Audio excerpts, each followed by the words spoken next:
Hello दोस्तों। आज हम लोग पढ़ेंगे पाइथन के बारे में। पाइथन क्या होता है और इसके डाटा टाइप्स क्या होते हैं। ये रिपीटेड क्वेश्चन है, किसी भी एग्जाम में ये आती रहती है। ये आपको क्वेश्चन आपको 5 से 10 नंबर में पूछा जा सकता है और पूछा जाता है हमेशा। ठीक है, तो पहले हम पढ़ते हैं पाइथन क्या होता है। तो जैसे कि हम लोग जानते हैं, Python is a popular programming language. ये एक प्रोग्रामिंग लैंग्वेज है। It was created by Guido van Rossum and ये जब स्टार्ट कब हुआ था, तो 1991 में। ठीक है, इसका दूसरा पॉइंट है, it is use to web application, software development and data science and machine learning. इसमें हम पाइथन का यूज करते हैं। उसका क्या है, it's efficiency and easy to learn, can run many different platform. इसको बहुत इजी लैंग्वेज माना गया है कंपेयर टू अदर, और इसको हम बहुत अच्छी तरीके से सीख सकते हैं और इसका यूज कर सकते हैं। ठीक है, लास्ट पॉइंट है, ये बहुत इंपॉर्टेंट पॉइंट है। इसको अगर आप पढ़ रहे हैं तो एक ही पॉइंट में आप इसको आंसर दे सकते हैं और समझ सकते हैं। Python is an interpreted object oriented high level programming language with dynamic symmetric developed by Guido van Rossum. ठीक है, जैसे जैसे यहाँ पे एक वर्ड आपको दिख रहा होगा, इंटरप्रेटेड। ठीक है, इसका मतलब ये हो सकता है कि किसी चीज को अनुवाद करना। ओके, उसके बाद दूसरा वर्ड आपको यहाँ पे न्यू जो दिख रही है वो है डायनेमिक। जैसे किसी भी प्रोडक्ट या वर्क को सीक्वेंस वे में चलना, उसको हम डायनेमिक बोलते हैं। और एक सिमेट्रिक दिख रहा होगा, इसका क्या होता है, किसी भी चीज का मीनिंगफुल आपको ये प्रोवाइड कराता है। ठीक है, जैसे कि मैं देख पा रहा हूँ, दूसरा आपका है जो मेन इंपोर्टेंट है, क्वेश्चन आती है डाटा टाइप्स में। ठीक है, तो पाइथन डाटा टाइप्स यहाँ पे बहुत डिफरेंट टाइप्स का होते हैं, 5 टाइप्स का होते हैं। उसको मैं बताऊंगा आपको लाइन बाय लाइन। पहला है जो यहाँ पे देख सकते हैं, न्यूमेरिक। ठीक है, उसके बाद डिक्शनरी, उसके बाद बूलियन, सेट, फिर सीक्वेंस टाइप। ठीक है सर। उसके बाद न्यूमेरिक के अंदर जो आते हैं, इसको 3 टाइप में हम लोग इसको डिस्क्राइब करते हैं। पहला है इंटीजर, दूसरा है फ्लोट, तीसरा है कॉम्प्लेक्स नंबर। और सेम सीक्वेंस टाइप में हम 3 टाइप्स में इसमें आते हैं। एक है स्ट्रिंग, दूसरा है लिस्ट, तीसरा है टपल। इसको हम बोल सकते हैं, variable can store data different types and different types can be do different things. ठीक है, वेरिएबल क्या होता है, वेरिएबल एक तरह से जहां पे हम कोई भी डाटा को स्टोर करते हैं उसको हम वेरिएबल बोलते हैं।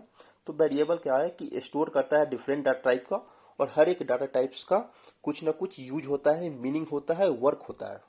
जैसे कि पाइथन का नॉर्मल क्वेश्चन हम देख सकते हैं, एक्स इक्वल टू 5 लेते हैं और प्रिंट एक्स कराएंगे तो आउटपुट में हमें 5 ही आएंगे। जैसे हम यहाँ पर देख सकते हैं, एक्स इक्वल टू 5 लिया और हमें देखना है कि ये कौन सा डेटा टाइप्स है, तो प्रिंट टाइप एक्स करेंगे तो हमें वहाँ पे जो दिख रहा है आउटपुट वो है क्लास इंट में आता है, इंटीजर में आ गया। ठीक है, अब हम यहाँ पे डिस्क्राइब करते हैं सबके टाइप्स। पहला यहाँ पे जो आता है data types. Okay, data types क्या है कि in Python data with numeric value is a represented by the number data type. ठीक है, न्यूमेरिक जो न्यूमेरिक आते हैं इसको हम फाइंड कर सकते हैं, जैसे 1 2 3 0 से लेके 9 तक 10 तक कोई भी नंबर होना चाहिए इसमें, इसको हम बोलते हैं न्यूमेरिक डेटा टाइप। इसको 3 टाइप्स में आपको मैं बताया हूँ ग्राफ के रिकॉर्डिंग, यहाँ पे आपको देख सकते हैं। इसको हम लाइन बाय लाइन इसको हम एक्सप्लेन करेंगे। जो पहला यहाँ पे आते हैं इंटीजर, फ्लोट और कॉम्प्लेक्स। इंटीजर क्या होता है, ठीक है, किसी भी नंबर जैसे 1 2 3 4 5 6 7 कोई भी नंबर को whole number positive and negative, इसको माइनस में भी लिख सकते होता है और प्लस में भी होता है। तो एग्जाम्पल के लिए हम देख सकते हैं एक्स इक्वल टू 1 है और वाई इक्वल टू -5, क्योंकि प्लस माइनस दोनों हम ले सकते हैं। और प्रिंट, जैसे आपको मैं बोला हूँ कि इसको चेक करने के लिए टाइप कौन सा है, तो प्रिंट टाइप, और यहाँ पे क्या जो एक्स का वैल्यू था वहाँ पे एक्स का निकालेंगे, फिर दूसरे में वाई का वैल्यू आउटपुट करेंगे तो कौन सा है आया टाइप, इंटीजर। ठीक है, दूसरा सेम उसी टाइप का फ्लोट है। फ्लोट में क्या होता है कि कोई भी नंबर हम जब पॉइंट में लिखते हैं, समलम में लिखते हैं, तो उसको हम फ्लोट बोलते हैं। जैसे एक्स इक्वल टू 5.2 है, सेम यहाँ पे हम प्रिंट किए प्रिंट टाइप एक्स, तो इसका आउटपुट जो आएगा फ्लोट में आएगा, क्योंकि फ्लोट मीन्स पॉइंट। ये आप इसको माइंड में रखें। तीसरा जो आता है वो है complex number written with J. जैसे कि आपको जो दोनों प्रोग्राम ऊपर है सेम वैसा ही रहेगा, बट यहाँ पे क्या होगा कि लास्ट में जे होंगे, इसको हम बोलते हैं कॉम्प्लेक्स, जिसका मीनिंग क्लियर नहीं है। जैसे देख सकते हैं एक्स इक्वल टू 3 + 2j है और प्रिंट टाइप एक्स करेंगे तो जो आउटपुट आते हैं कॉम्प्लेक्स आते हैं, क्योंकि प्लस में जे है और जे का कोई यहाँ पे वैल्यू दिया नहीं है, इसलिए यहाँ पे हम इसको कॉम्प्लेक्स बोलते हैं। ठीक है, जैसे पहला स्टेप हमारा यहाँ पे कंप्लीट हो चुका है, पहला स्टेप कंप्लीट। दूसरा आते हैं हम डिक्शनरी। डिक्शनरी तो नॉर्मल भाषा में हम लोग जानते हैं कि जहाँ पे डाटा स्टोर होते हैं और उसको अकॉर्डिंग टू नीड हम इसको यूज करते हैं। ठीक है, पहला क्या है, it is use to store data value in key value pair. ठीक है, इसमें क्या होता है, डेटा को हम स्टोर करते हैं और एक जहाँ इसकी नीड होती है इसको हम यूज करते हैं। दूसरा जो होता है यहाँ पे, दूसरा हम पॉइंट देख सकते हैं, dictionary is a collect which a order changeable not allowed to duplicate. ठीक है, डिक्शनरी में क्या होता है कि कुछ भी पॉइंट हम अगर डाल रहे हैं, डाटा डाल रहे हैं, उसको हम चेंज कर सकते हैं, बट इसमें हम डुप्लीकेट नहीं डाल सकते हैं। डुप्लीकेट मीन्स कोई भी रिपीट हम नहीं कर सकते हैं। प्रोग्राम के लिए देख सकते हैं कि दिस डिक्शनरी से स्टार्ट किए और इसको हम फिर वहाँ पे ब्रैकेट के द्वारा यहाँ पे ब्रांड कौन सा दे दिए, KFC। मॉडल क्या है, ड्राई फूड आते हैं। ईयर कब से स्टार्ट हुआ था, 2005। ठीक है, इसको ब्रैकेट से बंद किए। उसके बाद print this dictionary. This dictionary में क्या हुआ कि जितना दिस डिक्शनरी के अंदर में जो लिखे हैं सब एक सीक्वेंस में यहाँ पे आ गया है, इसको हम डिक्शनरी में समझ सकते हैं। उसके बाद है जो है वो है बुलियन।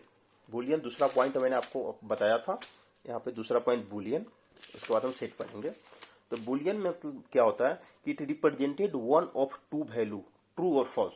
बुलियन का मतलब क्या होता है कि इसका काम है कि दो स्टेप में आंसर देगा, या तो वैल्यू का आउटपुट ट्रू होंगे नहीं तो फॉल्स होंगे। ठीक है, जैसे हम प्रिंट 5 ग्रेटर देन 2 और print 10 equal to 3, print 10 less than 9 या फिर 9 ग्रेटर देन 10। ठीक है, तो 5 से बड़ा है 2, 2 से बड़ा है 5, ट्रू है तो ट्रू आया। 10 8 के बराबर है नहीं है तो फॉल्स। 10 छोटा है 9 से नहीं, गलत स्टेटमेंट है तो फॉल्स लिखे। ठीक है, उसके बाद तीसरा मैंने आपको बताया था कि सेट।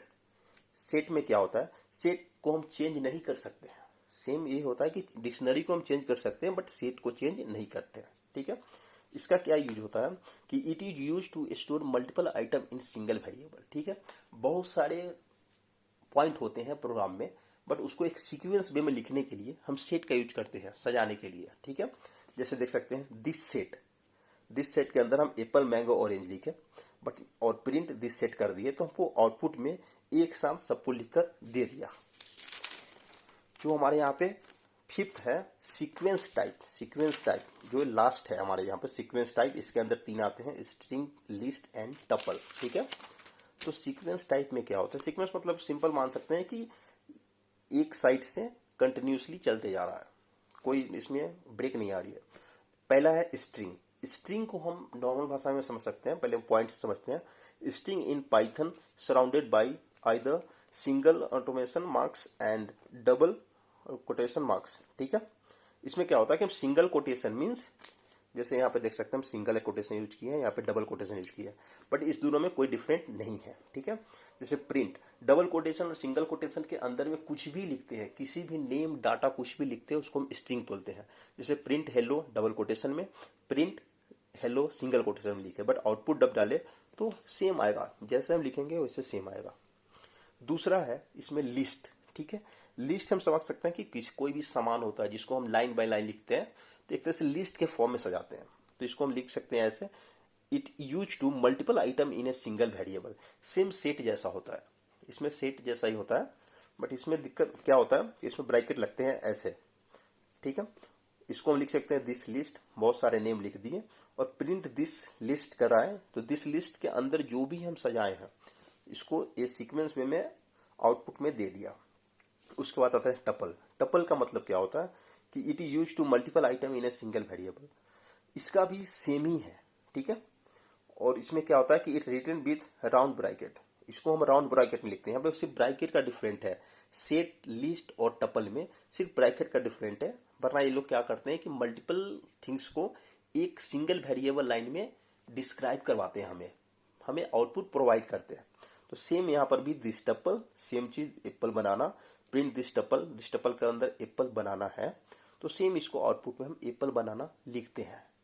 ठीक है, यही हमारी है। लास्ट में आपको डायग्राम दिखा देता हूँ, डायग्राम को पहले ड्रॉ कर ले और एग्जाम में डायग्राम बनाकर ही आप उसको एक्सप्लेन करें ताकि आपको मार्क्स अच्छी तरीका से आ सके। ठीक है, आशा करता हूँ आपको ये वीडियो अच्छी लगी होगी।